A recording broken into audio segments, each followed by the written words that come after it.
দেশের মানুষের কাছে এখন এক ভয়ঙ্কর নাম স্কোপোলামিন, যাকে বলা হয় শয়তানের নিঃশ্বাস। চিকিৎসা বিজ্ঞানে এই কেমিক্যালের ব্যবহার থাকলেও অপরাধীরা এখন ব্যবহার করছে মানুষকে মুহূর্তেই সম্মোহিত করতে। রাজধানীতে এই মাদক ব্যবহার করে সংগঠিত অপরাধ দিন দিন বাড়ছে। পুলিশ ইতোমধ্যে এমন কয়েকটি সক্রিয় চক্রকে শনাক্ত করেছে। বিস্তারিত জানাচ্ছেন মাহতাব মিনহাজ।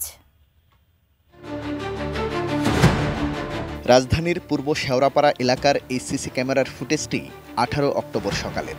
দেখা যায় একজন নারী রাস্তায় হেঁটে যাচ্ছেন, পেছন থেকে তাকে অনুসরণ করছে 3 জন। কিছু দূর যাওয়ার পর তাদের একজন হঠাৎ ওই নারীর শরীরে স্পর্শ করে। মুহূর্তের মধ্যেই পরিবর্তন ঘটে তার আচরণে। দেখা যায় কোনো বাধা ছাড়াই নিজের হাতে থাকা স্বর্ণালংকার খুলে দিচ্ছেন অপরিচিতদের হাতে। ব্যস্ত রাস্তায় কেউ কিছু বুঝতেই পারেননি। অ্যান্টিব্যাকটেরিয়াল অ্যাডিটিভ যুক্ত সেরা ওয়াটার ট্যাঙ্ক বিশুদ্ধ পানিতে ব্যাকটেরিয়া জন্মাতে দেয় না। পরে ভুক্তভোগী নারী থানায় অভিযোগ করেন।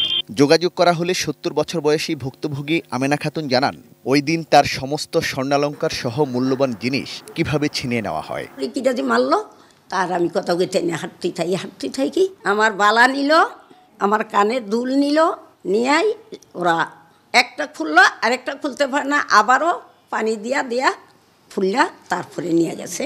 এই ঘটনার পর থেকে প্রচণ্ড অপমান বোধের পাশাপাশি শারীরিকভাবে অসুস্থ এই বৃদ্ধা। না ঘুম নাই, ওষুধ খাই, অনেক পাওয়ারের ওষুধ দেয়, সারা রাত করি দোয়া করি, তার জন্য করি আর করি কান্দি, একটু দেখা কি করলি তোরা আমারে। পুলিশ বলছে অপরাধীরা তাকে বশীভূত করতে ব্যবহার করেছিল ভয়ঙ্কর মাদক স্কোপোলামিন। এ ধরনের ঘটনা এখন রাজধানীতে হরহামেশাই ঘটছে। সিসি ফুটেজ বিশ্লেষণের মাধ্যমে অভিযুক্তদের ধরতে কাজ চলছে।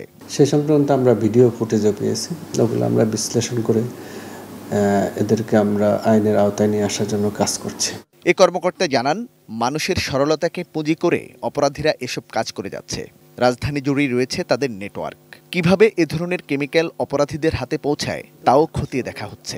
আমি যতটুকু এদেরকে বিষয় নিয়ে কাজ করতে গেছি তখন আমরা দেখেছি যে এরা কিন্তু এক জায়গায় স্থিতিশীল থাকে না। আমরা বেশ কয়েকটা গ্রুপের নাম পেয়েছি, কোথায় কিভাবে আসে, সংগ্রহ করে কিভাবে, কোন এলাকায় এগুলো বেশি পাওয়া যায় বা এগুলো সেল করার কোনো পারমিশন আছে কিনা, এইভাবে ওপেন সব জায়গায় এগুলো আমরা খতিয়ে দেখতেছি।